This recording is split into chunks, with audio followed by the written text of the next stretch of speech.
வணக்கம். ஸ்ரீ சக்தி விநாயகர் ஜோதிடம் ஜெகதீஸ்வரனின் அன்பு நேயர்களுக்கு என் அன்பான வணக்கங்கள். நம்ம இந்த காணொளியில என்ன பார்க்க போறோம்னு பார்த்தீங்கன்னா, பிப்ரவரி மாதம் கும்பராசி பலன்கள் நம்ம பார்க்க போறோங்க. பொதுவாவே கும்பராசியோட அதிபதி பார்த்தீங்கன்னா சனி. இப்ப பார்த்தீங்கன்னா, உங்க ராசியில உங்க ராசிநாதன் ஜென்ம சனியா சஞ்சாரம் செய்றாருங்க.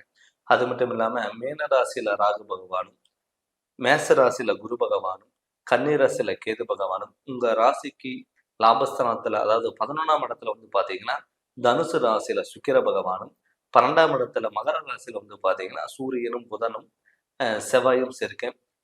பிப்ரவரி 15ஆம் தேதிக்கு மேல பாத்தீங்கன்னா சூரிய பகவான் உங்க ராசிக்கு சனியோட சேர போறாரு.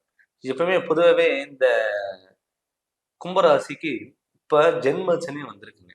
இப்ப இந்த ஜென்ம சனினால உங்களுக்கு என்ன ஆகும்னா, ஒரு விஷயம் நீங்க நினைச்சது நடக்கணும் அப்படின்னு நீங்க ஆசைப்பட்டீங்கன்னா, இது எடுத்தோ இதை முடிச்சோ அப்படிங்கிறது இருக்காது.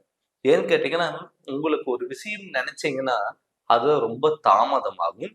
தாமதம் ஆகிதான் அது உங்களுக்கு கடைசியில அது நடக்கும் அப்படிங்கிறது இருக்கும். இப்ப உங்க ராசிக்கு ஜென்மச்சனை இருக்கிறதுனால பாத்தீங்கன்னா சில டயத்துல கோபங்கள் வரும். கோபம், ஒரு அவசரப்பட்டு ஒரு முடிவெடுத்து பண்ணலாம், நமக்கு ஒண்ணு நினைச்சது நடக்கல அப்படிங்கிற ஒரு குழப்பத்தை உண்டு பண்ணும்.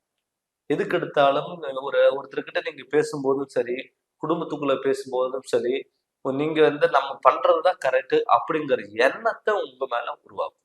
அதை முடிஞ்ச அளவுக்கு நீங்க தவிர்த்துக்கணும். 2வது உடல் ஆரோக்கியத்துல கண்டிப்பா கவனமா இருக்கணும். ஏன்னு கேட்டீங்கன்னா, தன்னோட ராசியில சனி பகவான் இருக்கும்போது என்ன ஆகும்னா, இந்த தோல் சம்பந்தப்பட்ட பிரச்சனைகள், உடம்பு ஹீட் சம்பந்தப்பட்ட பிரச்சனைகள் கண்டிப்பா வரலாம்.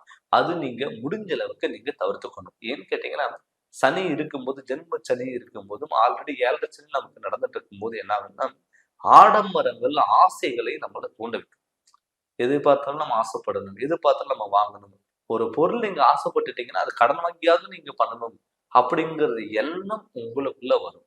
அது நீங்க முடிஞ்ச அளவுக்கு தவிர்த்துக்கணும். ஏன்னு கேட்டீங்கன்னா, கிட்டத்தட்ட அந்த ஒரு 2, 3 மாசத்துல பாத்தீங்கன்னா, எதுக்கு எடுத்தாலும் பிரச்சனை, குழப்பங்கள், தடுமாற்றங்கள், ஒருத்தருக்கு நல்லதை பண்ண போனா நமக்கு கெட்டதா முடிஞ்சிடும். தொழில்ல உங்களால ஒரு நிலையா இருக்க முடியாது. வண்டி வாகனத்துல விபத்துகள், கடன் தொல்லைகள், ஹாஸ்பிட்டல்ல செலவுகள், கணவன் மனைவிக்குள்ள கருத்து வேறுபாடுகள், நான் என்ன சொல்றது நீ என்ன கேட்கறது அப்படிங்கிற ஒரு போட்டி சூழ்நிலைகள் உங்களுக்கு சூழ்ந்திருக்கும்.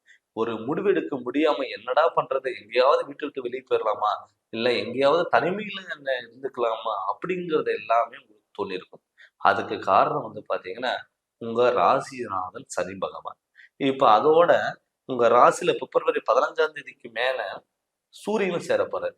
எப்பவுமே ஒரு சூரியனுக்கும் சனிக்கும் பாத்தீங்கன்னா ஆப்போசிட். சூரியன் பாத்தீங்கன்னா இருள் உள்ள கிரகம். சூரியன் பாத்தீங்கன்னா ஒளி உள்ள கிரகம். சூரியன் ஒரு உலகத்துக்கு வெளிச்சம் கொடுக்கக்கூடியது. அது சனி பாத்தீங்கன்னா இருள் உள்ள கிரகம். ஒரு வெளிச்சத்துக்கும் இருளுக்கும் ஆகாது. அதாவது சூரியனுங்கிற ஒரு தகப்பன், ஒரு தலைமை தாங்கக்கூடியவர். இப்ப உங்க ராசிக்கு சனி பகவான் வீட்டுல சூரியன் வரும்போது, அப்பா கிட்ட தந்தை வகையிலும் சரி, தந்தை வகை உறவுமுறைகளும் சரி, கொஞ்சம் இந்த பிப்ரவரி மாதம் கொஞ்சம் கவனமா இருக்கிறது நல்லது. ஏன்னு கேட்டீங்கன்னா, அவங்களுக்கு நமக்கும் கருத்து வேறுபாடுகள் வரலாம். 2வது பாத்தீங்கன்னா, அவங்கள நீங்க உங்களுடைய தகப்பனார் வழியிலும் எடுத்துக்கலாம், தந்தையும் எடுத்துக்கலாம், இல்ல தந்தை வகை முன்னோர்களும் நீங்க எடுத்துக்கலாம். இதெல்லாம் பாத்தீங்கன்னா, முடிஞ்ச அளவுக்கு விட்டு கொடுத்துட்டு போறது நல்லது. உடல் ஆரோக்கியத்துல மெயினா கவனமா இருக்கணும். அதே மாதிரி பாத்தீங்கன்னா, ஒரு உடம்பு சரியில்லை அப்படின்னு சொல்லிட்டு நம்ம ஒரு அசால்ட்டாங்கிறத கண்டிப்பா விடக்கூடாது.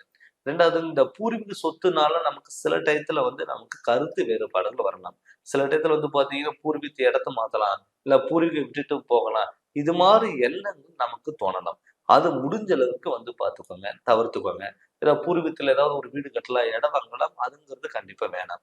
ஆனா 12ஆம் இடத்துல பாத்தீங்கன்னா புதனும் சுக்கிரன் இருக்கும்போது, உங்க ராசிக்கு 2ஆம் இடத்துல ராகு பகவான் இருக்கும்போது, சுப விரயங்கள் ஏதாவது பண்ணுங்க. சுப விரயங்கள்ங்கிறது நீங்க அசையா சொத்து மேல சுப விரயங்கள் நீங்க பண்ணலாம். சுப விரயங்கள் என்னதுங்க? ஒரு வீடு கட்டுறது, இடம் வாங்குறது, இல்ல வீட்டுல திருமணம் நடக்கிறவங்களுக்கு திருமணம், இல்ல கும்பராசிக்காரங்களுக்கே பாத்தீங்கன்னா திருமணம் நடக்கிறதுக்கான வாய்ப்புகள் இருக்கு. இது மாதிரி ஒரு அசைய சொத்து மேல நீங்க சுப விரயங்கள் நீங்க பண்ணும்போது, நமக்கு ஹாஸ்பிட்டல் செலவு விரயங்கிறது கண்டிப்பா வராது.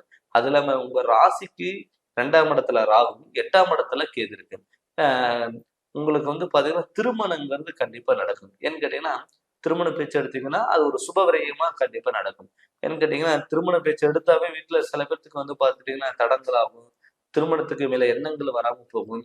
எதுக்கு எடுத்தாலும் பிரச்சனை. நீங்க போய் ஒரு பொண்ணை பார்த்தாலோ பையனை பார்த்தாலோ அந்த அவங்களுக்கு வந்து வேற இடத்துல கல்யாணம் ஆகும். அதே மாதிரி என்கேஜ்மெண்ட் பண்ணியிருந்தீங்கன்னா கூட கடைசி டயத்துல மிஸ் ஆயிடலாம். ஒரு தொழிலுக்கு நீங்க ட்ரை பண்ணாலும் கடைசி டயத்துல ஏன்னு கேட்டீங்கன்னா கும்பராசியை பொறுத்தளவே வந்து பாத்தீங்கன்னா 2, 3 மாதத்துல வந்து பாத்தீங்கன்னா கை கெட்டது வாய் கெட்டது. நமக்கு எல்லாமே தேடி வர்ற மாதிரி வரும். ஆனா நம்மளால முழுமையா பயன்படுத்த முடியாது. அப்படி நீங்க ஆசைப்பட்டது உங்களுக்கு நீங்க நினைச்சீங்கன்னா அது சில பேர்த்துக்கு நடக்கும். ஆனா அதனாலே நமக்கு பிரச்சனைகள் வரலாம். அது வந்து பாத்தீங்கன்னா நம்ம கோச்சாரப்படி கிரகங்களோட அமைப்பு வந்து கொஞ்சம் சரியில்லாம இருக்கும்போது நமக்கு தடுமாற்றங்கள் வரும். இதனால நீங்க என்ன பண்ணணும் அப்படி வந்து பாத்தீங்கன்னா சனிக்கிழமை அன்னைக்கு விநாயகரோட வழிபாடுகளும் ஆஞ்சநேயரோட வழிபாடுகளும் கட்டாயம் இருக்கணும். சனிக்கிழமை அன்னைக்கு நான்வெஜ் சாப்பிடாதீங்க. காகத்துக்கு எள்ளு சதவீங்க. இது மாதிரி வழிபாடுகள் நீங்க பண்ணும்போது என்ன ஆகும்னா உங்களுக்கு நல்ல மாற்றங்கள் வரும். நீங்க நினைச்சது ஒரு டைம் லேட் ஆனாலும் உங்களுக்கு அமையறதுக்கான வாய்ப்புல இருக்கு. முடிஞ்ச அளவுக்கு ஆடம்பரங்கள் தவிர்த்துக்கோங்க. ஏன்னு கேட்டீங்கன்னா நம்ம வந்து இந்த கும்பராசிக்கு ஜென்மச்சனி நடக்கும்போது நம்ம வந்து கடன் வாங்கியாவது ஏதாவது நம்ம பண்ணிடலாம் அப்படிங்கிற ஒரு எண்ணம் உங்களுக்குள்ள உருவாகும். அது வந்து நீங்க முடிஞ்ச அளவுக்கு நீங்க தவிர்த்துக்கோங்க. அப்படி தவிர்க்கும் போது என்ன ஆகும்னா நமக்கு பெரிய பாதிப்புகள் வராது. அதே மாதிரி வண்டி வாகனத்துல போகும்போது கண்டிப்பா கவனமா இருக்கணும். ஏன்னு கேட்டீங்கன்னா லாபஸ்தானத்துல வந்து சுக்கிரன் பகவான். இப்ப உங்களுக்கு 10ஆம் இடோட அதிபதி வந்து பாத்தீங்கன்னா உங்களுக்கு விரயத்துல இருக்கு. இப்ப நீங்க ஒரு தொழில் பண்றீங்க. அதுல நீங்க தொழில் ஒரு உங்களுக்கு ஒரு வருமானம் வருது. அப்படி வருமானம் வந்ததுன்னா என்ன ஆகும்னா நீங்க உடனே வந்து பாத்தீங்கன்னா அசையா சொத்து மேல அது மாதிரி நீங்க போட்டுறணும். இல்ல நீங்க கையில வச்சுட்டு இருந்தீங்க அப்படின்னா அது தேவையில்லாத விரயத்தை கொண்டு போய் விடும். அதனால முடிஞ்ச அளவுக்கு வந்து பாத்தீங்கன்னா அகல் விற்காதீங்க. 2வது ஆல்ரெடி நம்ம ஒரு பழைய வண்டி இருக்கு, இல்ல ஒரு கார் இருக்கு. அது குடுத்துட்டு நம்ம ஏதாவது புது வண்டி வாங்கலாம் அப்படின்னு நினைச்சீங்கனாலும் அது நீங்க முடிஞ்ச அளவுக்கு நீங்க கத்துக்கோங்க. ஏன்னு கேட்டீங்கன்னா வண்டி வாகனத்துல போகும்போது மிகவும் கவனமா இருக்கணும். முடிஞ்ச அளவுக்கு நைட் நேரத்துல டிராவல் பண்றது முடிஞ்ச அளவுக்கு தவிர்த்துக்கோங்க. அது மட்டும் இல்லாம வந்து கணவன் மனைவிக்குள்ள விட்டு கொடுத்துட்டு போகணும். ஏன்னு கேட்டீங்கன்னா உங்க ராசிக்கு 8ஆம் இடத்துல வந்து பாத்தீங்கன்னா கலஸ்திரகாரன் கேது பகவான் இருக்கும்போது அதே மாதிரி 8 குடையின அதிபதி வந்து பாத்தீங்கன்னா உங்க ராசிக்கு 12ஆம் இடத்துல இருக்கும்போது என்ன ஆகும்னா கணவன் மனைவிக்குள்ள கருத்து வேறுபாடுகள் வரலாம். அதே மாதிரி வயிறு சம்பந்தப்பட்ட பிரச்சனைகளும் வரலாம். அது முடிஞ்ச அளவுக்கு நீங்க வந்து தவிர்த்துக்கணும். எந்த ஒரு விஷயமா இருந்தாலும் விட்டு கொடுத்துட்டு போறது நல்லது. நமக்கு தான் தெரியும். எல்லாமே நம்ம வந்து பாத்துக்கலாம். அப்படிங்கிற எண்ணத்துல நீங்க போகக்கூடாது. அதனால முடிஞ்ச அளவுக்கு நீங்க தவிர்த்து எவ்வளவுக்கு எவ்வளவு நீங்க அமைதியா இருக்க முடியுமோ அது அமைதியா இருக்கும்போது உங்களுக்கு கண்டிப்பா நல்ல எனர்ஜியும் கிடைக்கும். நல்லா நீங்க நினைச்சதும் நடக்கும். அதனால முடிஞ்ச அளவுக்கு நீங்க தவிர்த்துக்கோங்க. அதே மாதிரி இப்ப என்னதான் நம்ம வந்து கோச்சாரப்படி கிரகணம் இருந்தாலுமே கூட நமக்கு 7 சனி நடக்கிறனாலதான் நமக்கு நடக்காம போகுதோ இல்ல ஜென்மச்சனி நடக்கிறனாலதான் நமக்கு வந்து நினைச்சது நடக்கல அப்படிங்கிறது நீங்க வருத்தப்படக்கூடிய வாய்ப்புகள் இல்லை. ஏன்னு கேட்டீங்கன்னா தன்னுடைய சுய ஜாதகத்துல வந்து உங்களுக்கு நடக்கக்கூடிய திசாபுதிகள் நல்லா இருந்து உங்களுக்கு யோகமான பலனா இருந்ததுன்னா கண்டிப்பா 7 சனி ஒரு பக்கம் இருந்தாலும் உங்க ஜாதகப்படி உங்களுக்கு நல்ல கர்மவினைப்படி உங்களுக்கு நல்லது நடக்கிறதுக்கான வாய்ப்புகள் இருக்கும். அது வந்து எப்படி நம்ம தெரிஞ்சுக்கணும்னா உங்களுடைய ஜோதிடர்கிட்ட கேட்டு நீங்க தெரிஞ்சுக்கணும். இல்ல நீங்க ஜாதகம் என்கிட்ட பார்க்கணும்னு சொல்லி நீங்க விருப்பப்பட்டீங்கன்னா கீழே வர வாட்ஸ்அப் நம்பருக்கு உங்களுடைய ஜாதகம் அனுப்பி விட்டுட்டு ஃபோன் பண்ணி கன்சல்ட் பண்ணுங்க. கண்டிப்பா உங்களுக்கு நல்ல விளக்கங்கிறது நான் தருங்க. இந்த சேனல் நீங்க ஃபர்ஸ்ட் டைம் பார்க்குற மாதிரி தான் சப்ஸ்கிரைப் பண்ணுங்க, பெல் பட்டனை டச் பண்ணுங்க, உங்க நண்பர்களுக்கு ஷேர் பண்ணுங்க. நன்றி, வணக்கம்.